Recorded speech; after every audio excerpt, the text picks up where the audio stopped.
There are 168 hours in a week. We go to church for 1 hour. What about the other 167? Cue this podcast. We're here to bring the church to you the rest of the week. I'm David Vogel, the Director of Communication here at Central Community Church. I'm Cori Broddle, the Director of Community. We've been to the 1 hour in church. Now welcome to the other 167.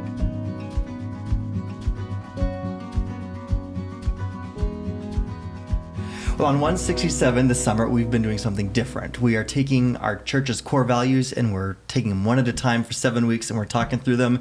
And for that conversation, we have Pastor Aaron Varner with us, who's giving some really great insights into these things. So welcome, Pastor Aaron. Thanks. It's good to be here. And Cori, what do we got going today? Well, so we're on week number six of the core values. So we're talking about authenticity. For real. And for real.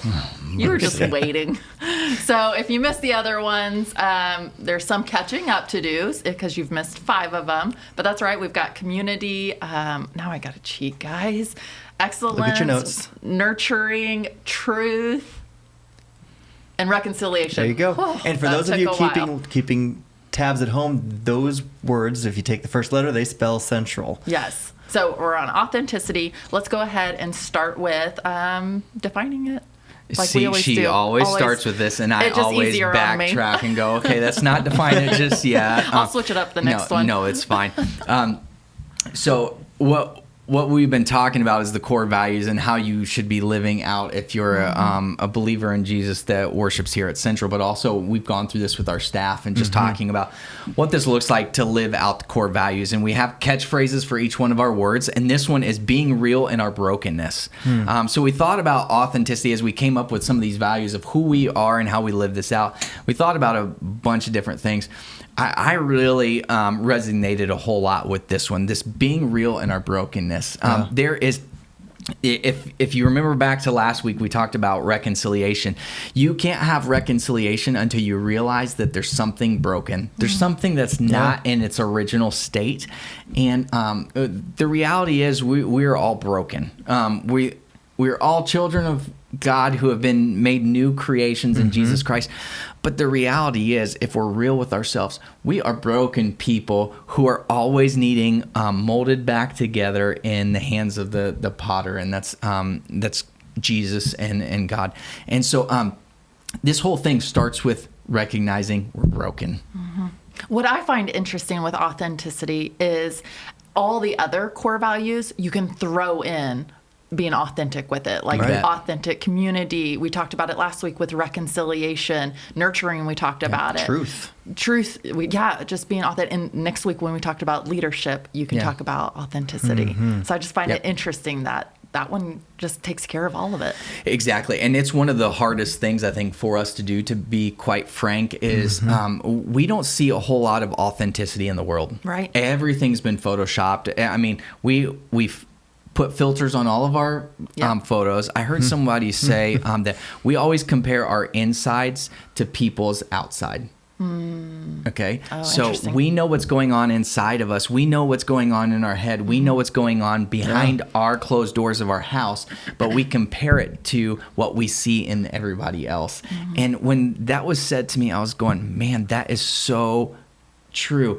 But the reality is, when we are authentic and we expose some of our brokenness that we have, I believe it's actually one of our greatest strengths to show vulnerability. It actually builds more people up than it does when we try to show off our strengths and show off who we aren't. I think there's a couple of things to that. First of all, when I see somebody who's being authentic and showing some of their strengths, I'm drawn to them because, one, I know that they're not better than me. We're almost like, it's hard to approach somebody when you feel like they're superior to you. But also, and I'm going to think about what I was going to say with this because I lost my part 2 to this comment. Just make it up. Nobody will know. I'm working on it. There's knowing that somebody is struggling with somewhere almost gives me the ability to go and encourage them. Right. You can connect more. It empowers me. Yeah. There's a connection there to form that relationship or strengthen it. Yeah, absolutely. And that's one of the, there's this big thing on social media, so I don't want to go into that when you hear me say this, but there's this Me Too movement where it's about other stuff, and I don't want to go into that. What I want to say is there is a value in being able to say, me too. Like, I'm like that too. I struggle with that too. I am very much drawn as a person to mentors in my life who are willing to say, me too. Like, I can say, hey, you know what? I didn't understand the scripture, and they didn't always have an answer for me. Because, you know what, as much as we cling to that written word as truth, as we talked about that a couple weeks ago, there is some hidden meaning behind a lot of that. If it wasn't hidden, we all would know it and we'd all have it memorized. And I've been drawn to the people who go, yeah, I still struggle with that too. And for me to have that, as opposed to just, you need to be in the word more and you need to just trust Jesus more. You shouldn't be worried more, or you shouldn't be worried. It's been so healing for me to have people that have said in my life, I struggle with that too. And I think that when we're able to do that, it actually brings more life to people and it draws them closer to Christ, in my opinion. So I think about here at the church, I help with our core class, which is our membership class, and we talk about serving. And there's a lot of people think that they can't serve at the church because of their brokenness, because of their past. But what they don't know is if they step out and they are authentic and they reveal their past, it actually helps other people heal.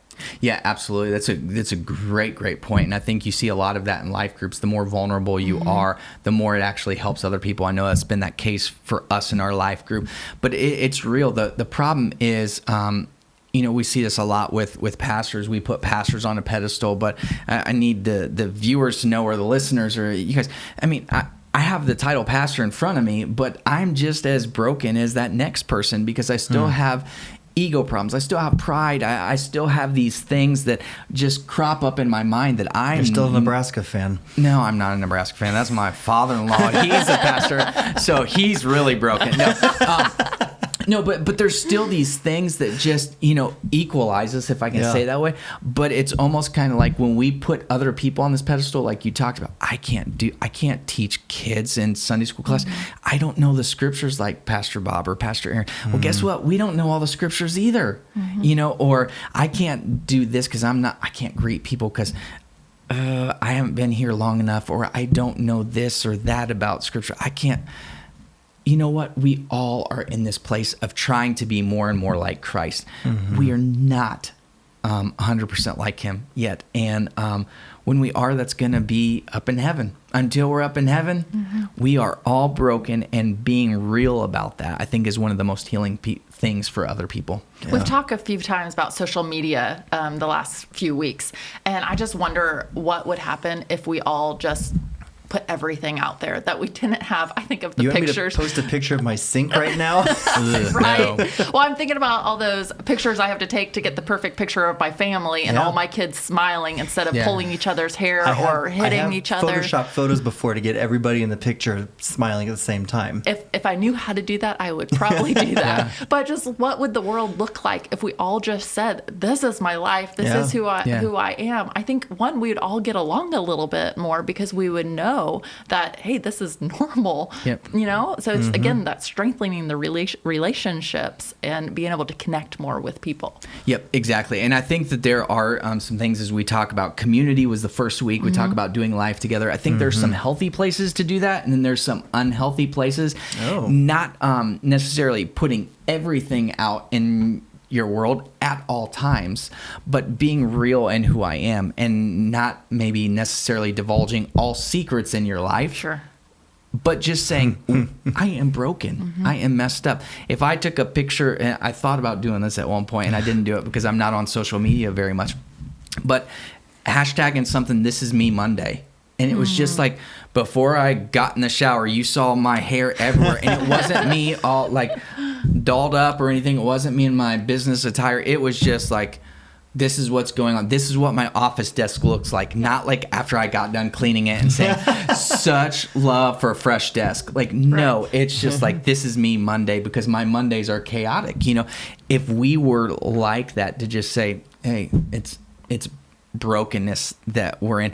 The beauty of that is that Christ gets to restore us. And we talked about that reconciliation, but I really believe that he uses some of our brokenness to help in that reconciliation It really process. does. When you admit that you struggle with something and you talk to people about how you're trying to address it, it's hard to admit that struggle, but they're like, oh, can you help me with that? What's that next step to get to where that is? Yep, and there's a lot of things to learn from Alcoholics Anonymous if you've studied that at all. And there's a great book by Richard Rohr who talks about spiritualization in Alcoholics Anonymous. And one of the things that they talk about there is admitting that there's a problem and getting help. And then when you get along in the 12-step process, you are responsible to bring someone else along through that process after you. Now you have to admit that you're broken. So you're in this process. So the people that you're bringing along know that you have a problem as well. Right. But it's admitting that there's a problem, and then it's bringing someone along through the brokenness for their journey as well. So maybe you might be a step or two in front of them in this process, but it's acknowledging, hey guys, I was a part of, I was in that. I've dealt with that. I've worked through that as well, and I'm still working through that. Yeah.